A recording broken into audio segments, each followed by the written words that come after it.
என்ன பிரியா, என்னை பார்த்து யாருன்னு கேட்டுட்ட? சத்தியமா உனக்கு ஞாபகம் இல்லையா? கொஞ்ச நாள் வராம போயிட்டல்ல, அதனால மறந்துருப்ப.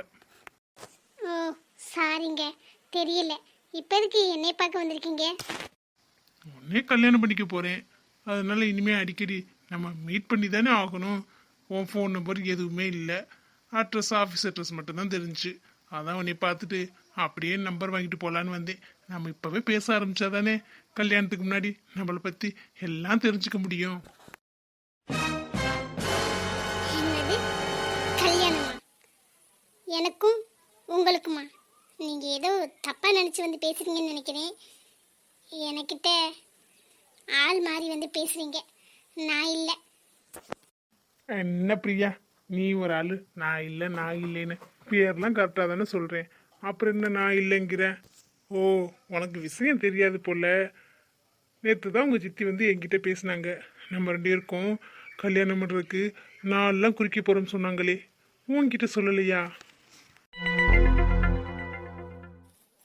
சித்தியா உங்ககிட்ட வந்து பேசுனாங்க? அவங்க ஏதாச்சும் கோவத்தில் பேசியிருப்பாங்க. அப்பாவுக்கு தெரிஞ்சா என்ன நடக்கும்னு தெரியும்ல. அச்சோ பிரியா, மாமாலாம் ஒத்துக்கிட்டாங்களாம். உனக்கு மட்டும்தான் தெரியாது போல, வீட்டில் மற்ற எல்லாருக்கும் தெரியும். நான் வீட்டுக்கு அடிக்கடி வந்திருக்கேன், உடனே பார்த்ததில்ல. ஆனால் ரேகாவை தான் கல்யாணம் பண்ணிக்கணும்னு எனக்கு ரொம்ப ஆசை. உங்கள் சித்தியா வந்து என்கிட்ட பேசுனாங்களா, சரி கல்யாணம் பண்ணிக்கலாம் அப்படின்னு பார்த்தா, ரேகா விட நீனே சூப்பராக இருக்க, நீனே எனக்கு போதும். அப்புறம் உன் ஃபோன் நம்பரை கொடுத்து டெய்லி நான் ஃபோன் பண்ணுவேன். காலையில் உன்னை நான் தான் கூட்டி வந்து விடுவேன், சாயங்காலம் உன்னை நானே பிக்கப் பண்ணிக்கிறேன். என்ன சரியா? ஹலோ மிஸ்டர், சும்மா தேவையில்லாமல் வந்து பேசாதீங்க. எங்கள் சித்தி தானே சொன்னாங்க, நான் சொல்லல. எனக்கு இதில் விருப்பம் இல்லை. நம்ம அப்படி சொல்கிற? மிஸ்டர்னு கூப்பிடாத, என் பேர் பாண்டி, பாண்டினே கூப்பிடு. அப்புறம் நான் சும்மா செவனேன்னு இருந்தேன், என்னை சுரண்டி விட்டுட்டாங்க. நீ பார்க்க வேற அழகா இருக்கியா, இனிமேல் யார் சொன்னாலும் என் மனசை நான் மாற்றிக்க மாட்டேன்.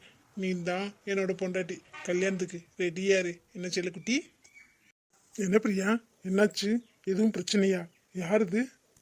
ஹலோ பாஸ், நீங்கள் நினைக்கிற மாதிரி ஒன்றும் இங்கே பிரச்சனை இல்லை. இது நான் கட்டிக்க போகிற பொண்ணு, அதான் பார்த்துட்டு போகலான்னு வந்தேன், வேற ஒன்றும் இல்லை. நீங்கள் போங்க. என்ன பிரியா சொல்கிறார் அவரு, உண்மையாவா? இல்லை மதி, எனக்கே புரியலை. நீங்கள் சித்தி பேசி வச்சுருக்காங்களாம். சத்தியமாக எனக்கு தெரியாது. வேறு வந்து சொல்லவும் தான் இப்போ எனக்கே தெரியுது. ஏங்க, அவங்களுக்கே தெரியாமல் சொல்லியிருக்காங்க. அவங்களுக்கு இதில் விருப்பம் இல்லை போல், நீங்கள் பேசாமல் போயிருங்க. ஹே, இது எங்கள் ஃபேமிலி விஷயம், நாங்கள் பேசிக்கிட்டு இருக்கோம். நீ எதுக்கு இப்போ ஊட வந்து தலையிட்டுக்கிட்டு இருக்க? ஓ, ஆஃபீஸில் இவளை நீ கரெக்ட் பண்ணிக்கிட்டு இருக்கியா? அப்படிலாம் ஒன்றும் இல்லை, யாரையும் கரெக்ட் பண்ணல. இந்த கல்யாணத்தில் எனக்கு விருப்பம் இல்லை. சும்மா என்னை தொல்லை பண்ணாமல் போகிறீங்களா? அதான் அவள் பிடிக்கலன்னு சொல்கிறாள்ல, அப்புறம் என்ன போகிறதுக்கு? டேய், நான் கல்யாணம் பண்ண போகிற பொண்ணு, நான் வந்து பேசுகிறேன், உனக்கு என்னடா பண்ணுது? வீட்டில் எல்லாம் பேசி முடிச்சுட்டாங்க. தான் தக்க தைய தக்கன்னு குதிச்சாலும் ஒன்றும் ஆகாது. இப்போ போறியா இல்லை கழுத்தை பிடிச்சி வெளில தள்ளவா? போகிறேன். இவ வீட்டுக்கு தானே வரணும், இல்லை இங்கே ஸ்டே பண்ணிடுவாளா? இல்லை இல்லை, எப்படி இருந்தாலும் ரொம்ப நாள் இல்லை, இன்னும் 2 வாரத்தில் எனக்கும் இவளுக்கும் கல்யாணம். அதுக்கப்புறம் என்னோட பொண்டாட்டி உன் ஆஃபீஸ் பக்கம் வரவே மாட்டான். சரி டார்லிங், நான் வெளியிலே வெயிட் பண்ணுறேன். வீட்டுக்கு போகும்போது நானே கூட்டிகிட்டு போயிடுறேன். என்ன பிரியாது, இவனை பார்த்தாலே பொறிக்க மாதிரி இருக்கேன். இவனுக்கும் உனக்குமா கல்யாணம்? என்ன நடக்குது? உங்கள் வீட்டில் எதுவும் பிரச்சனையா? வீட்டில் பிரச்சனை இல்லாமல் இருந்தால் தான் அதிசயம் மதி. இதெல்லாம் எனக்கு பழகி போச்சு. இப்போ கூட பாருங்க, கண்ணீர் தெரிய வர மாட்டேங்குதுல்ல, கண்ணீரெல்லாம் எனக்கு வத்தி போச்சு. என்ன நடக்கணுமோ நடக்கட்டும், இதுக்கு மேலே நான் எதுவும் பண்ண முடியாது. உனக்கு பிடிக்கலன்னா பிடிக்கலன்னு சொல்ல வேண்டியதானே? உன் வாழ்க்கை, நீ மற்றவங்களுக்காக வாழக்கூடாது. யார் என்ன நினச்சாலும் நம்ம வாழ்க்கை நம்ம இஷ்டப்படி தான் வாழணும். அவங்க இப்படி சொல்லுவாங்களே, இவங்க இப்படி சொல்லுவாங்களே, அப்போன்னா வாழ்ந்தா சரிப்பட்டே வராது. நீ இன்னும் இப்படி இருக்க பிரியா, உனக்கு ஏதாச்சும் ஹெல்ப் வேணுமா? இல்லை மதி, வேணாம். அதுக்கப்புறம் உங்களுக்கும் பிரச்சனை தான் வரும். இவ இன்னும் இப்படி பேசிட்டு போறா, ஏதோ சரியில்லை. வீட்டில் ஏதோ பிரச்சனைன்னு தான் நினைக்கிறேன். அதை பேஸ் பண்ண கற்றுக்கணும்ல. இப்படி பயந்து ஒழிஞ்சா பிரச்சனை நம்மளை தேடிக்கிட்டே தான் வரும். எதிர்த்து நின்னாதான் பிரச்சனை நம்மளை பார்த்து பயந்து ஓடும். ஏதாச்சும் ஒரு வழி பண்ணுவோம். அதுக்கு இவ ஸ்ட்ராங்காக இருக்கணுமே. இவளே சரின்னு சொல்லிட்டு போயிட்டா என்ன நடக்குமோ நடக்கட்டும்னு நம்ம என்ன பண்ண முடியும்? இன்னைக்கு போய் பிரியாவை பார்த்துட்டு வந்துடும். அப்படியே விக்ரமுக்கு ஃபோன் பண்ணி வர சொல்லி 2 பேரையும் பார்த்துட்டு வந்துடும். அதுக்கு முன்னாடி இந்த சிறு முடிச்ச வேற கேட்கணுமே. எப்போ நேரம்லாம் எந்திரிச்சு வேலைக்கு கிளம்பி போயிடும். இன்னைக்கு என்ன போகாம படுத்து கிடக்கு என்னன்னு தெரியலையே. நைட்டு லேட்டாக வந்தனால சதியா தூங்குதோ. தூங்கட்டும் தூங்கட்டும், நம்ம கேட்டுட்டு நம்ம வேலையை பார்க்க போவோம். நம்மளை திட்டலைன்னா இவனுக்கு உறக்க வேற வராது. திட்டி தான் அனுப்புவேன், வாங்கிக்கலாம். வேற என்ன பண்ணுறது? கமலி, எல்லாம் உன் தலையெழுத்துடி. சஞ்சய், சும்மா முடிச்சுட்டு தான் படுத்து கிடக்குறீங்களா? நான் போய் என்னோட ஃப்ரெண்ட்ஸை பார்த்துட்டு வந்துடட்டுமா? முடியாது மட்டும் சொல்லிடாதீங்கப்பா. வீட்டிலே இருந்து போர் அடிக்குது. நான் போயிட்டு சீக்கிரமே வந்துடுவேன். சரி, போயிட்டு வா. என்ன வாய்ஸ் நல்லா இருக்கு? எப்போ நம்ம கேட்டா ரெண்டு திட்டிட்டு அதுக்கப்புறம் தானே எதா இருந்தாலும் சொல்லுவேன். இன்னைக்கு என்ன இப்படி ஆச்சு? ஒருவேளை உடம்பு சரியில்லையா? என்னாச்சு சஞ்சய்? உடம்பு சரியில்லையா? இவ்வளோ நேரம் படுக்க மாட்டியே, என்னாச்சு? இல்லை, உடம்பு கொஞ்சம் அசதியாக இருக்கு, அவ்வளோதான். நீ போயிட்டு வா. என்ன பண்ணிக்கிட்டு இருக்க கமலி? கையேட்டு முதல்ல. அதான் எனக்கு ஒன்றும் இல்லைன்னு சொல்கிறல்ல, சும்மா உடம்பு அசதியாக இருக்கு, அவ்வளோதான். என்ன சஞ்சய், உடம்பு இவ்வளோ சூடாக இருக்கு, உடம்பு அசதின்னு சொல்கிறீங்க? என் ஃபீவர்னா யார்கிட்டையும் சொல்ல மாட்டீங்களா? முதல்ல வாங்க ஹாஸ்பிட்டல் போகலாம்.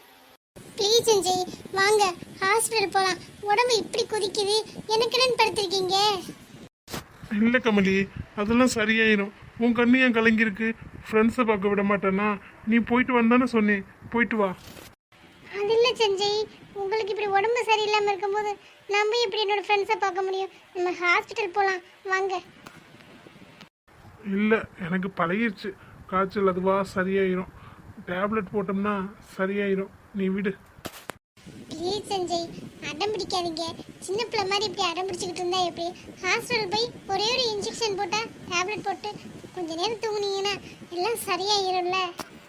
நான் தான் சொல்கிறேன்ல கமலி, வேணாம், அதுவே சரியாக போயிடணும். நீ சொன்னால் கேட்க மாட்டியா? சின்ன பிள்ளை மாதிரி சும்மா நொய்யின்னு ஏதாச்சும் சொல்லிக்கிட்டே இருப்பியா? என்னால் திட்டக்கூட முடியலை. எதுக்கு சஞ்சய் இப்படி பேசுறீங்க? என்னை உங்கள் ஒய்ஃபாக கூட நினைக்க வேணாம். அட்லீஸ்ட் ஒரு ஃப்ரெண்டாக வச்சு நினைக்கலாம்ல. ஒரு ஃப்ரெண்டாக எனக்கு உங்களை ஹாஸ்பிட்டல் கூட்டிகிட்டு போக கூட உரிமை இல்லையா? நான் அந்தளவுக்கு வேண்டாதவள் ஆயிட்டேனா? இந்த வீட்டில் அப்புறம் நான் எதுக்கு தான் செஞ்சு இருக்கேன்? உங்களுக்கு ஒன்றுனா அது எப்படி என்னால் பார்த்துக்கிட்டு இருக்க முடியும் சொல்லுங்கள்? இவ்வளோ காய்ச்சலோட நீங்கள் இப்படி படுத்து கிடக்கும்போது நான் அசால்ட்டாக என் ஃப்ரெண்டை பார்க்க போயிடுவேனா? நீங்கள் எனக்கு முக்கியம் சஞ்சய். நீங்கள் எப்படி வேணாலும் இருந்துட்டு போங்க. ஆனால் கல்யாணம் ஆனதுக்கப்புறம் நீங்கள் என் மனசுக்குள்ளே எப்போவோ வந்துட்டீங்க. உங்கள் மனசுக்குள்ளே தான் நான் இல்லைன்னு எனக்கு நல்லா தெரியும். நம்ம கல்யாணம் எதிர்பாராமல் நடந்துச்சு தான். நான் இல்லைன்னு சொல்லலை. உங்களை நான் ஏற்றுக்குங்கன்னு சொல்லவும் இல்லை.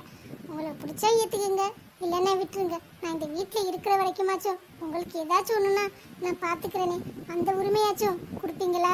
அதுக்கப்புறம் 6 மாதத்துக்கு அப்புறம் இந்த வீட்டில் இருந்து உங்களை நானாக பார்த்துக்க போகிறேன். இல்லை இந்த ஞாபகார்த்தத்தோட நான் இருந்துருவேன் சஞ்சய். ப்ளீஸ் வாங்க ஹாஸ்பிட்டல் போகலாம். இல்லை கமலி, டேப்லெட் இருக்கு, போய் எடுத்துட்டு வரியா? சரி சஞ்சய், இருங்க எடுத்துகிட்டு வரேன். இவையா நமக்காக இப்படி கண்ணு கலங்குறா? இந்தாங்க சஞ்சய், டேப்லெட் போட்டுட்டு கொஞ்ச நேரம் தூங்குங்க, எல்லாமே சரியாயிடும். உங்களுக்கு நான் கஞ்சி வச்சு எடுத்துகிட்டு வரேன். இவ எனக்காக அழுகிறாளா? எனக்கு உடம்பு சரியில்லைன்னு இவ பதறாளா? ஆச்சரியமா இருக்கு. இவன் இந்த வீட்டுக்கு வந்ததுலேருந்து அவளை நான் திட்டிக்கிட்டே இருக்கேன். வீட்டை விட்டு போன் கூட அன்னைக்கெல்லாம் சொல்லி திட்டிருக்கேன். அதெல்லாம் அவன் மனசுலேயே வச்சுக்கல. உண்மையாகவே அவள் மனசில் நான் போயிட்டேனா? ஆனால் என் மனசில் அவள் இருக்காளான்னு எனக்கு தெரியலையே. அவளை ஏற்றுக்கிறதா வேணாமா? எனக்காக கண் கலங்குறா. அவள் அழுகும்போது எனக்கும் அழுக வருது. என்னன்னே தெரியல. அம்மா மட்டும்தான் இப்படி பண்ணுவாங்க சின்ன வயசுலேருந்து. எனக்கு உடம்பு சரியில்லைன்னா அவங்க அழுதுருவாங்க.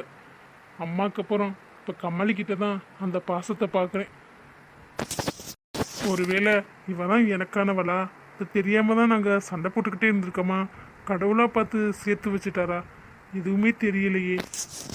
அவள் சொன்ன மாதிரி அவளுக்கு ஒய்ஃபாக இல்லைனாலும் ஒரு ஃப்ரெண்டாவாச்சும் இந்த வீட்டில் முக்கியத்துவம் கொடுக்கணும். அதான் அவளுக்கு நான் கொடுக்குற மிகப்பெரிய நன்றிக்கிறேன். என்ன கரிணி, கல்யாணம் எதுவும் பண்ணிட்டியா? ஆளையும் பேரையும் காணும், ஒரு ஃபோன் கூட இல்லை. நீ வேறடி சும்மா கடுப்பை கிளப்பிட்டு இருக்க. நானே டென்ஷனில் இருக்கேன். ஆண்டி என்னாச்சு? அதான் உங்கள் சஞ்சய் மாமாவை கல்யாணம் பண்ணிட்டு அப்படியே செட்டில் ஆக போகிறேன் அப்படி இப்படின்னு ஏதேதோ கதை சொன்னேன். கம்பெனிக்கெல்லாம் பொறுப்பாக போகிறேன்னு சொன்னேன். எனக்கு வேறு வேலையெல்லாம் போட்டு தரேன்னு சொன்னியடி. உங்ககிட்டே கேட்கணும்னு நினச்சேன். வேலை என்னடி ஆச்சு? நீ வேற சும்மா இருடி. நான் இருக்க டென்ஷன்ல இவ ஒருத்தி. உனக்கு வேலை தானடி, நான் ரெடி பண்ணிட்டேன் இரு. இப்போ என்ன சஞ்சய் கல்யாணம் பண்றதுக்கு ஏதாச்சும் ஸ்டெப் எடுத்தியா இல்லையா? எங்கடி அவன் மூஞ்சி கொடுத்து என்கிட்ட பேச மாட்டேங்கிறேன். அந்த கமலி பிடிக்காதவளை இருந்தாலும் அவகிட்ட கூட நல்லா பேசினேன், ஆனா என்கிட்ட பேச மாட்டேங்கிறேனடி. எவ்வளவோ பிளான் பண்ணி கடைசியில அவ கல்யாணம் பண்ணிட்டு போயிட்டாளேடி. அந்த இடத்துல நான் இருக்க வேண்டியது. அதான் கல்யாணம் ஆயிடுச்சு, இல்லைன்னா விட்டு தொலையட்டுன்னு விட வேண்டியதானடி. அது எப்படி விட முடியும்? அவளை கஷ்டப்பட்டு மருந்தெல்லாம் கலந்து கொடுத்து எவ்வளோ வேலையெல்லாம் பார்த்துருக்கேன், ஆனால் இப்படி ஆயிடுச்சேடி. ஏண்டி நான் ஒன்று சொன்னா தப்பா நினைக்க மாட்டியே? சஞ்சய் கல்யாணம் ஆயிடுச்சு, அவனும் உன்னை கண்டுக்கிற மாதிரி தெரியல. பேசாம கௌதம உசார் பண்ண வேண்டியதானே? என்னடி சொல்ற? அவெல்லாம் நமக்கு செட் ஆக மாட்டான்டி. அவன் சும்மா பேசினாலே அடிக்கிற மாதிரி பேசுவேன்.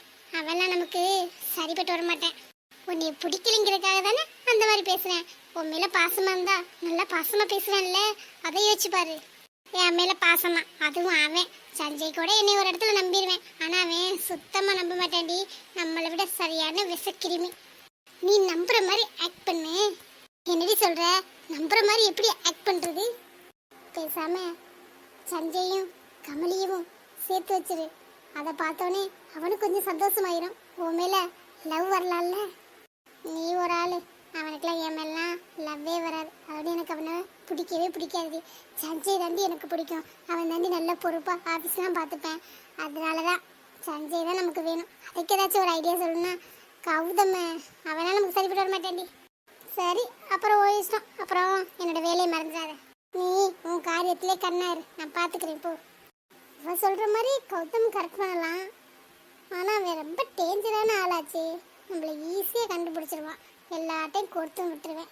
அது நமக்கு சரியே வராது. இவன் பேச்சை கேட்டோம் அவ்வளோதான். சஞ்சய் கரெக்ட் பண்ணி பார்ப்போம். முடியலன்னா அடுத்த ஸ்டெப்பாக கௌதம் விட்டு போகலாம்.